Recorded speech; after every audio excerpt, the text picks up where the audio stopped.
जरूरी सूचना है आप सभी स्टूडेंट्स के लिए। स्टडी फॉर सिविल सर्विसेज का Android app Google play store में आ चुका है, उसको प्लीज तुरंत इंस्टॉल कर लीजिए। और अगर आप स्टडी फॉर सिविल सर्विसेज के सिर्फ ऐप से कोई भी कोर्स, कोई भी पीडीएफ परचेस करते हैं तो उसमें अप्लाई कूपन, अगर आप ज्ञान सर जो है आप उसमें अप्लाई करते हैं, ये कूपन कोड है, तो उसमें 20% फीस तुरंत माफ हो जाएगी। मतलब 20% डिस्काउंट तुरंत उसमें लग जाएगा। ज्ञान सर लिखना है, नॉर्मली ज्ञान सर, स्मॉल लेटर में है सब कुछ, कोई स्पेस नहीं, कोई कॉलम नहीं, सिर्फ ज्ञान सर, GYANSIR। इस तरह से अगर कूपन कोड लगाते हैं आप ऐप में बाई करने से पहले, जो अप्लाई कूपन वाले में आता है, तो 20% का डिस्काउंट तुरंत मिलेगा। वीडियो देखिए।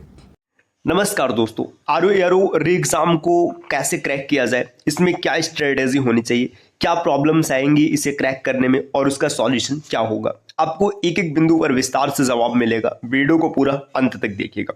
तो देखिए, सबसे पहले तो आप ये समझिएगा कि आरओ यूपी पीसीएस आयोग के द्वारा आयोजित किया जाने वाला एग्जाम है। और यूपी पीसीएस आयोग जब भी प्रश्न बनाता है, ऐसा नहीं कि प्रश्न बहुत कठिन होते हैं। कहने का तात्पर्य यह है कि प्रश्न ऐसे होते हैं ना कि वहां पे स्टूडेंट्स अक्सर ध्यान न दिया हो। ऐसे प्रश्न ये अपने यूपी पीसीएस में भी देखा, प्रश्न बहुत कठिन नहीं थे, बस उन तथ्यों को रखा गया था जहां पे आपकी पकड़ नहीं थी, आपने उसे ध्यान नहीं दिया था, आपने उसे इग्नोर कर दिया था। तो प्रश्न जितने भी होते हैं, अगर आप सही जगह से सही सोर्स को फॉलो करके पढ़ें तो आसानी से आप कर जाएंगे। अब कठिन कहने का तात्पर्य जो है, तो उतना कठिन नहीं होता है कि डुएबल ना हो, डुएबल होता है। और अगर कठिन होता है तो सबके लिए सामान्य तरीके से कठिन होता है। अब कठिनाई को अगर छोड़ दिया जाए तो और कौन कौन से प्रॉब्लम्स आते हैं, तो देखिए यहाँ पे कुछ प्रॉब्लम्स हैं जो बताई गई कि ये प्रॉब्लम्स आपको फेस करनी पड़ सकती है। सबसे पहला प्रॉब्लम है टाइम मैनेजमेंट का, दूसरा प्रॉब्लम है कॉन्सेप्चुअल क्लैरिटी का, और तीसरा प्रॉब्लम है क्वेश्चन की प्रैक्टिस कहाँ से की जाए। देखिए, टाइम मैनेजमेंट की बात करेंगे तो इसमें 140 प्रश्न जीएस के होते हैं, जहाँ पे कई प्रकार के क्वेश्चन आते हैं। क्रोनोलॉजिकल ऑर्डर में अरेंज करना होता है, मैचिंग करना होता है, या अन्य प्रकार से प्रश्न पूछे जाते हैं जो कि पढ़ने में, उसको समझने में काफ़ी समय लग जाता है और टाइम कम पड़ता है। वहीं हिंदी की बात करेंगे तो हिंदी में 60 क्वेश्चन आते हैं और ये यहाँ पर 1 घंटे का समय होता है। 1 घंटे का समय यहाँ पर होता है और यहाँ पर 2 घंटे का समय होता है। देखिए, पहले क्या होता था, जब जीएस का पेपर अलग होता था और हिंदी का पेपर अलग होता था, तो जीएस में समय कम पड़ता था और हिंदी के 60 प्रश्न लगभग 30 मिनट में, 35 मिनट में सब बना लेते थे। तो यहाँ पे कुछ एक्स्ट्रा टाइम बचता था जिसका हम लोग जीएस में प्रयोग नहीं कर सकते थे। लेकिन अब पैटर्न बदल चुका है। अब 200 प्रश्न एक साथ आएंगे और यहाँ पे 3 घंटे का आपको समय दिया जाएगा। आप अगर हिंदी को 30 मिनट में कर लेते तो आधा घंटा इसका यहाँ पे एक्स्ट्रा आपको मिल जाएगा, जिसका यूज आप जीएस के प्रश्नों को सॉल्व करने के लिए कर सकते हैं। तो कुल मिलाजुला के जो टाइम मैनेजमेंट की दिक्कत है, अब इसमें मुझे नहीं लगता है कि टाइम में कोई दिक्कत आएगी, क्योंकि अभी जो पीसीएस का पेपर हुआ है उसी को देखिए, जो यूपी पीसीएस का पेपर हुआ है, मेरे समझ से अगर मान के चलिए 10 से 15 मिनट एक्स्ट्रा दिया जाता तो कई ऐसे स्टूडेंट्स निकल करके आते हैं जो अपने आप को काफ़ी बेहतर स्थिति में कर लेते। 10-15 मिनट अगर आपको एक्स्ट्रा मिलता तो आप कम से कम 8 से 10 प्रश्न एक्स्ट्रा बना लेते। प्रश्न आपको आते थे, प्रश्न में दिक्कत नहीं थी, दिक्कत थी कि टाइम कम पड़ गया। कई ऐसे बच्चे रहे जिन्होंने पूरा पेपर नहीं पढ़ पाया। तो फिर टाइम मैनेजमेंट अगर यहाँ पर आप देखेंगे, ये जो हिंदी और जीएस को मिक्स कर दिया, तो यहाँ से टाइम मैनेजमेंट की समस्या तो मेरे हिसाब से पूरी तरीके से सॉल्व हो चुका है। टाइम मैनेजमेंट में आपको कोई दिक्कत नहीं बनेगा। अब जो अगली समस्या आती है, अगली समस्या बनती है यहाँ पे कॉन्सेप्चुअल क्लैरिटी की। देखिए, अगर आपके कॉन्सेप्ट नहीं क्लियर होंगे तो आपके पास सफिशिएंट टाइम होने के बाद भी आप प्रश्नों को सॉल्व नहीं कर पाएंगे। देखिए, अब ऐसे डायरेक्ट अगर कोई क्वेश्चन पूछेगा, वन लाइनर फॉर्मेट में रहेगा तो आप आसानी से उसको कर सकते हैं, मतलब क्योंकि वन लाइनर है, आप आराम से इसका आंसर दे पाएंगे। लेकिन जब मैचिंग वाले क्वेश्चन आ जाएंगे, आपको मैच करना होगा, या फिर इसमें क्रोनोलॉजिकल ऑर्डर में क्वेश्चन आ गया, या फिर एक तरीके से ऐसे समझिए रीजन असेसन वाले क्वेश्चन आ गए, तब यहाँ पे कॉन्सेप्चुअल क्लैरिटी होना बहुत जरूरी है। अब इसके लिए आप बेसिक बुक्स को भी मतलब पढ़ सकते हैं और साथ ही साथ जो स्टैंडर्ड्स बुक्स है आप इनको भी फॉलो कर सकते हैं। लेकिन अब ये समझिए ना कि आपके पास 3 महीने से कम का समय बचा है, क्या बेसिक और स्टैंडर्ड सबको पढ़ा जा सकता है? जी नहीं। तो इसका सॉल्यूशन क्या होगा, इसको हम लोग आगे समझेंगे। अब देखिए, प्रैक्टिस क्वेश्चन, जो क्वेश्चंस की प्रैक्टिस करनी है, पहले जब शुरू में आपने देखा होगा जो क्वेश्चन आते थे वो डायरेक्ट वन लाइनर के फॉर्मेट में होते थे।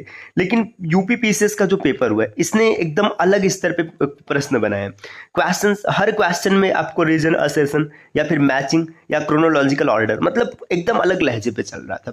तो आपको प्रैक्टिस भी इसी लिहाज से करनी पड़ेगी। तो ये चीज़ है, कॉन्सेप्चुअल क्लैरिटी कहाँ से होगी, प्रैक्टिस क्वेश्चन कहाँ से मिलेंगे। तो देखिए, प्रैक्टिस क्वेश्चन के लिए आप हमारे टीम के पेड कोर्सेज को ज्वाइन कर सकते हो, जहाँ पे आपको अनलिमिटेड टेस्ट सीरीज मिलेंगे, आप जिसको चाहे उसे परचेस कर सकते हैं। और आगे बढ़ते हैं, देखिए क्या आवश्यक है, रीजनिंग ना की फैक्टर है। रीजनिंग को आप इग्नोर नहीं कर सकते। अगर आप रीजनिंग को इग्नोर कर रहे हैं तो समझिए आप अपने सिलेक्शन को इग्नोर कर रहे हैं। यहाँ पे 12 से 15 क्वेश्चन आते हैं। सबसे बड़ी चीज ये है ना कि इसमें आप 100% एक्यूरेसी के साथ क्वेश्चन कर सकते हैं। एक्यूरेसी का मतलब अगर आपका क्वेश्चन बन गया, आप वहां पे सही हो गया तो 100% सही है, उसमें कोई लाग लपेट नहीं है, बाद में गलत नहीं होना है। और नहीं बना पाए तो कोई बात नहीं है। तो रीजनिंग एक की फैक्टर है। इसके बाद मैचिंग वाले प्रश्न जो आते हैं ना जीएस में, ये बहुत टफ नहीं होते। जैसे मैचिंग वाले प्रश्न कैसे आ गए, कोई इंस्टीट्यूशन आ गया, उसके फाउंडर को मैच करना है, कंट्री करेंसी इसको मैच करना है, या फिर कोई मान के चलिए जैसे युद्ध हुआ था, उसमें कौन विनर था कौन लूजर था, कब युद्ध हुआ था, ये सब मैच करना होता है। मैपिंग के क्वेश्चन ज्योग्राफी से मैपिंग आते हैं। करंट अफेयर ये इसको आप इग्नोर नहीं कर सकते। और हिंदी तो भाई देखिए, अगर आप हिंदी पे थोड़ा सा काम कर लेते, थोड़ा सा टाइम देते, तो हिंदी में आप कम से कम ना 55+ आसानी से स्कोर कर पाएंगे आराम से। कोई दिक्कत नहीं होने वाला है, आप 100% आसानी से कर पाएंगे। अब देखिए ये जितनी भी समस्या है आपके कॉन्सेप्चुअल क्लैरिटी के लिए, प्रैक्टिस क्वेश्चन के लिए, रीजनिंग के लिए, मैचिंग के लिए, आप हर चीज का सॉल्यूशन एक जगह से पा सकते हैं। दोस्तों आप यकीन मानिए, स्टडी फॉर सिविल सर्विसेज जो मटेरियल आपको यहां से मिलेगा ना, वो आपको अभी कहीं नहीं मिलेगा। Study for civil services team से अगर आप पढ़ते हैं तो आप 100% अपने सिलेक्शन को सिक्योर कर सकते हैं। देखिए जब आज से 1-2 साल पहले या और पहले स्टडी फॉर सिविल सर्विसेज के द्वारा टेस्ट सीरीज दिया जाता था, उसमें मैचिंग वाले क्वेश्चन होते थे और रीजन असेसन होते थे। तो वहां पे कई लोगों का क्वेश्चन आता था कि ये क्वेश्चन कहाँ पर पेपर में आते। अब समझिए जो क्वेश्चन आज आ रहे हैं ना, वो स्टडी फॉर सिविल सर्विसेज द्वारा आज से 2 साल पहले आपको मिल गया था। मतलब लेवल को आप समझ सकते हैं। तो आप टेस्ट सीरीज परचेस कर सकते हैं, स्टडी मटेरियल परचेस कर सकते हैं। आपको अगर कोई भी जानकारी प्राप्त करना है किसी भी कोर्स के बारे में, तो नीचे स्क्रीन पे दिख रहे किसी भी नंबर पे आप कॉल या व्हाट्सएप करके जानकारी ले सकते हैं। और एक दोस्तों आपके लिए स्पेशल एडवाइस, आप कुछ करो या मत करो, आपको टेस्ट सीरीज जरूर परचेस करना है, क्योंकि टेस्ट दिए बिना आपको अनुमान ही नहीं लगेगा कि आपकी तैयारी किस लेवल पे पहुंची है। टेस्ट सीरीज आप ये वाले सीरीज को परचेस कर सकते हैं। इसमें आपको 30 फुल लेंथ टेस्ट मिलेगा। फुल लेंथ मतलब समझ रहे हैं, 200 क्वेश्चन रहेंगे, 3 घंटे का टाइम रहेगा। इसमें आपको डिटेल सॉल्यूशन मिलेगा, आंसर की रहेगा। इसकी वैलिडिटी होगी 6 मंथ्स की और अनलिमिटेड अटेम्प्ट्स है, मतलब आप जितनी बार चाहे अटेम्प्ट्स कर सकते हो। प्राइस है मात्र 999 रुपए।